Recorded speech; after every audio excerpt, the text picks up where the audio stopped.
मालेगाव, वाशिम गावठी हातभट्टी दारू विक्री करणाऱ्या अवैध व्यावसायिकांवर मालेगाव पोलिसांनी आज मोठी कारवाई केली आहे।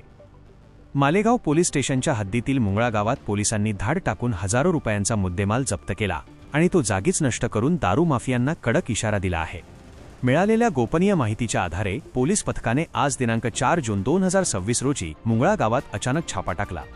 या कारवाईत पोलिसांनी अवैध दारू निर्मितीसाठी लागणारे 570 लिटर सडवा मोहा सडकी रसायन, ज्याची किंमत अंदाजे 39,900 रुपये आहे, आणि 35 लिटर तयार गावठी हातभट्टी दारू, ज्याची किंमत अंदाजे 3,500 रुपये आहे, असा एकूण 43,400 रुपयांचा मुद्देमाल जप्त केला।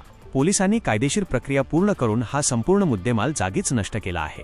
पोलिसांच्या या अचानक झालेल्या कारवाईमुळे मुंगळा आणि परिसरातील अवैध दारू विक्रेत्यांचे धाबे दणाणले आहेत।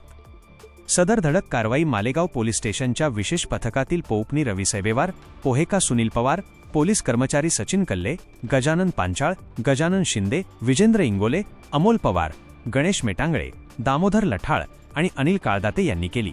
मालेगाव पोलिसांच्या या आक्रमक पवित्र्यामुळे नागरिकांमधून समाधान व्यक्त होत असून अवैध धंदे करणाऱ्यांची गय केली जाणार नाही, असा कडक संदेश या कारवाईतून देण्यात आला आहे। वाशिम जिल्हा प्रतिनिधी जावेद धन्नुभावानीवाले। अशा नवनवीन बातम्यांसाठी चॅनलला सबस्क्राईब करा आणि पाहत रहा MH न्यूज मराठी।